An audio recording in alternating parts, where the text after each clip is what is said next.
বন্ধুরা, আজকে আমরা বানাচ্ছি পালং শাক বেগুন দিয়ে আর রসুন দিয়ে একটা রেসিপি। তার জন্য প্রথমে পালং শাকটা একটু ভাপিয়ে নেব। মধ্যে আমরা দুটো লঙ্কা দেবো আর একটু নুন দেবো। সব থেকে যেহেতু জল বেরোয় সেজন্য আমরা এক্সট্রা জল কোনো অ্যাড করবো না, এটাকে ঢেকে দেবো। এবার আমরা ঢাকনাটা তুলে নেবো। দেখো বন্ধুরা, আমাদের পালং শাক থেকে পুরো জলটা বেরিয়ে গেছে আর পালং শাকটা ভাপানো কমপ্লিট। তেলটা গরম হয়ে গেছে, এবার আমরা বেগুনগুলো ভেজে নেবো। বেগুনটা ভালো করে ভাজা ভাজা হয়ে গেছে, এবার আমরা তুলে নেবো। এবার আমরা তেলের মধ্যে দেবো দুটো শুকনো লঙ্কা ফোড়ন, বেশি করে কালো জিরে দেবো আর দিয়ে দেবো আমরা থেতো করা রসুন। শুকনো লঙ্কা আর রসুনটা ভালো করে ভাজা ভাজা হয়ে গেছে, এবার আমরা পালং শাকটা দিয়ে দেবো। পালং শাকটা ভালো করে ভাজা ভাজা হয়ে গেছে, এবার আমরা এর মধ্যে বেগুন দিয়ে দেবো।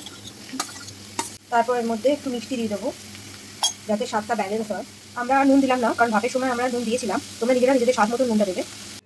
আমাদের এই ভিডিওটা যদি তোমাদের ভালো লাগে তো লাইক করবে, শেয়ার করবে, সাবস্ক্রাইব করবে চ্যানেলটাকে, আর নিচে থাকা বেল আইকনটা প্রেস করে দেবে। আমাদের পাশে থাকবে। Thank you.